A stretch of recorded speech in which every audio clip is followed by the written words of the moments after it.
This is Spiritual Principles for Emotional Healing with Dr. Denise Johnson, a show dedicated to the integration of spirituality, faith, psychology, and emotional health.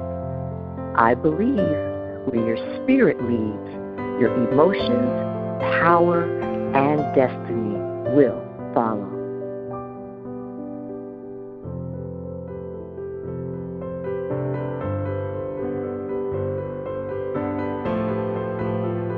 Welcome to the show, everyone. This is Spiritual Principles for Emotional Healing, and I am your host, Dr. Denise Johnson. I am a Christian emotional wellness expert. I earned my PhD in clinical psychology from Emory University, and I'm a licensed mental health professional in the state of New Jersey. This TV show is actually based on my radio show. And my TV show and my radio show are dedicated to the integration of spirituality, faith, emotional wellness, and psychology. The guiding principle for my shows are where your spirit leads, your emotions, power, and destiny will follow. What I have observed in my 20 years of mental health treatment is that most of the time, people are horrible at taking care of themselves emotionally. What they do is they try to dress it up and make it look good on the outside while they're really suffering on the inside. They pretend everything is going fine and they're doing well when they really are suffering on the inside. A lot of times their thinking is rigid and they're very closed-minded when they're still suffering a lot on the inside.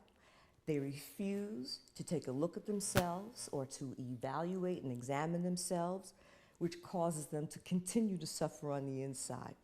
And if you happen to be Christian or a religious person, you parrot a lot of the religious sayings and you hide behind the religion, but you have no real power to change. And the problem with continuing to use these avoidance tactics is your emotional pain continues to build year upon year, month upon month, day upon day, and it just continues to get worse. And then if that's not enough, what we do is we expose our children to all of our craziness, and so that then makes our children carry on our craziness into the next generation. But I am going to tell you that despite all of our craziness and despite all of our denial and despite all of our pretending, God is good and merciful. And He actually has implemented a system for us to have emotional healing the same way He has implemented a system for us to have physical healing. And He outlines this process of emotional healing for us through the scriptures.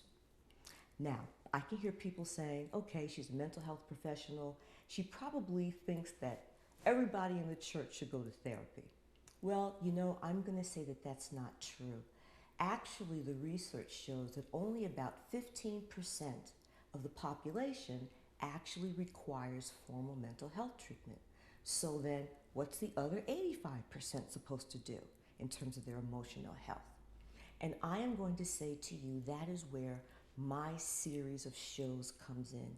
What I want to try to do is to show that 85% simple spiritual principles for emotional healing that I believe if you implement are going to help you live happy and enjoy. Hi, my name is Dr. Denise Johnson from the show Spiritual Principles for Emotional Healing. And as a mental health professional, people often ask me, well, how do you know when you should seek formal mental health treatment? And these are some ideas I have off the top of my head. Number one, we're looking to see if someone is suffering significantly emotionally for a period of 2 weeks or more. That might be sadness, it might be anxiety, it might be anger. If they're having that for that length of time, that's an indication that they might need to see someone. Another symptom that's really, really important is if there's a change in functioning that the person is experiencing. And that means they're not able to keep up with their normal responsibilities. So for example, a student can no longer study at school. A person who works no longer feels like going to work. A parent is having difficulty watching their children. That would be an important symptom. Also, you might see changes with appetite. You might see changes with sleeping. And also, if the person is having thoughts of hurting themselves or others, that's a very, very serious indicator. And that person needs to be taken to the emergency room immediately for a psychiatric screening.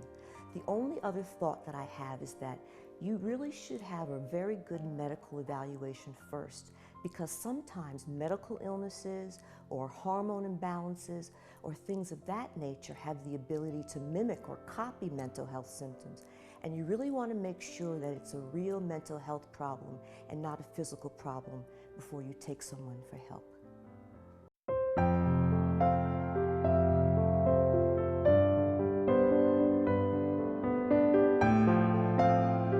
Welcome back, everyone. This is Spiritual Principles for Emotional Healing with Dr. Denise Johnson, and I am your Christian emotional wellness expert who is a licensed mental health professional in the state of New Jersey. During the last segment, I tried to talk a little bit about how, in general, most of us are horrible at taking care of ourselves emotionally. And I also talked about the fact that I believe that God has outlined a process and a plan for us to have emotional healing through the scriptures. But I thought that for this segment, what I would do is talk to you a little bit about how God taught me about those emotional principles for healing.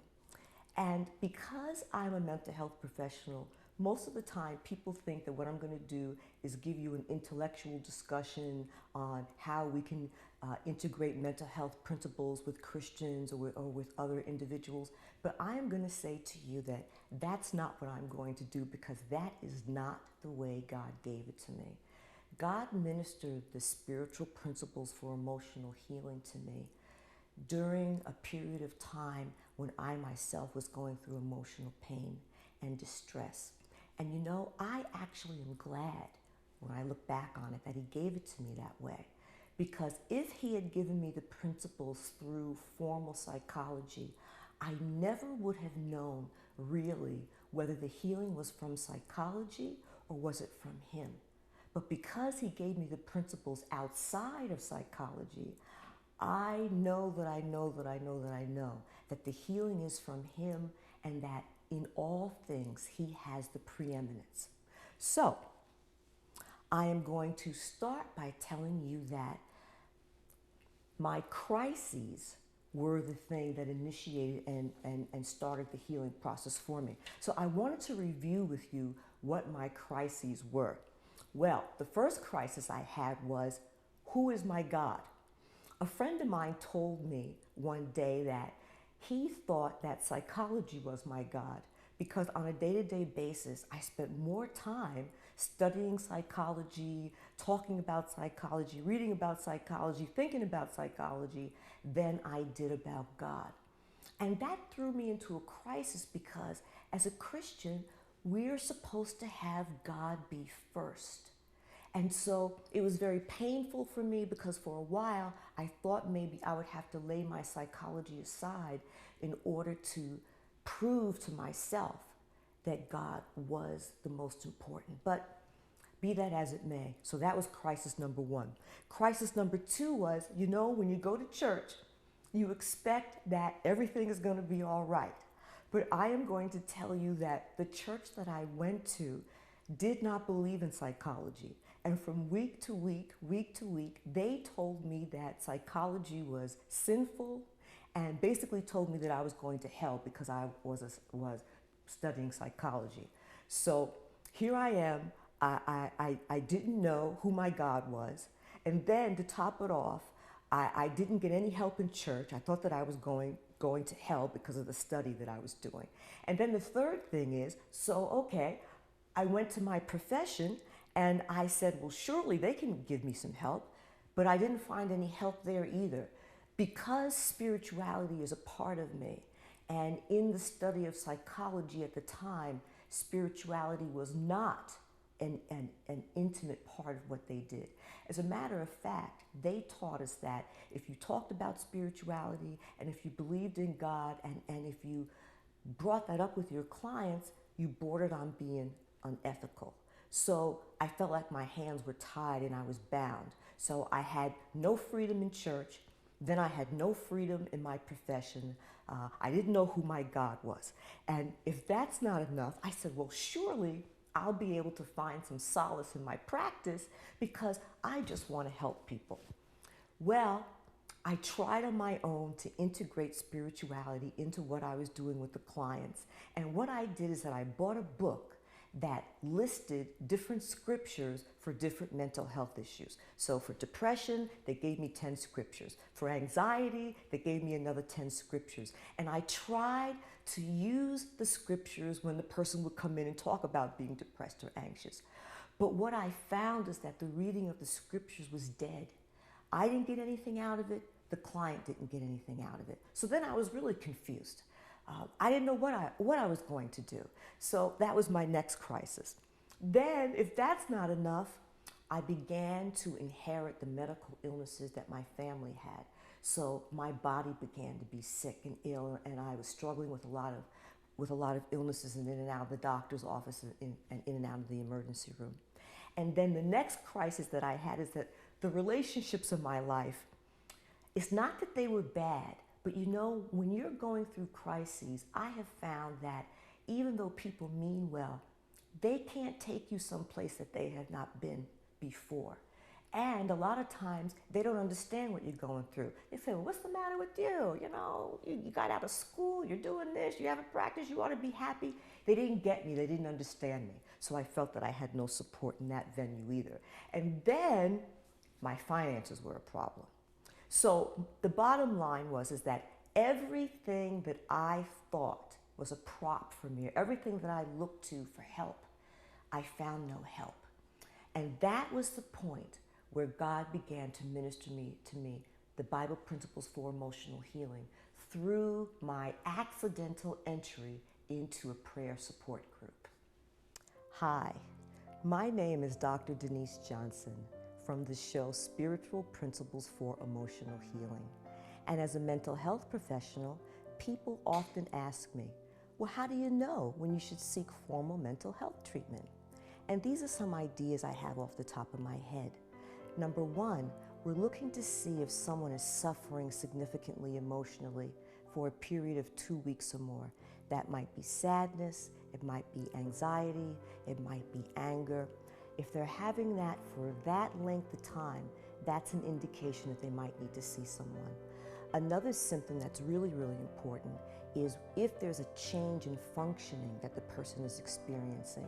And that means they're not able to keep up with their normal responsibilities. So for example, a student can no longer study at school. A person who works no longer feels like going to work. A parent is having difficulty watching their children. That would be an important symptom.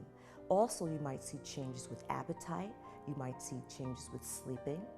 And also, if the person is having thoughts of hurting themselves or others, that's a very, very serious indicator. And that person needs to be taken to the emergency room immediately for a psychiatric screening. The only other thought that I have is that you really should have a very good medical evaluation first, because sometimes medical illnesses or hormone imbalances or things of that nature have the ability to mimic or copy mental health symptoms. And you really want to make sure that it's a real mental health problem and not a physical problem before you take someone for help.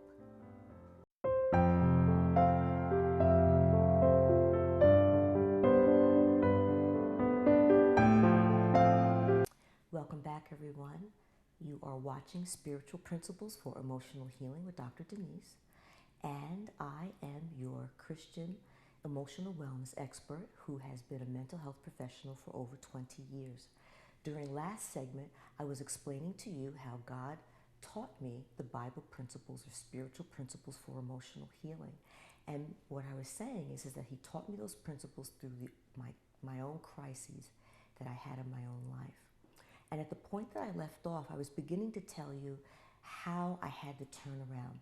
And I had to turn around one day when I met a woman at work who just happened to say to me, well, come on to my house because we have a Bible prayer support group.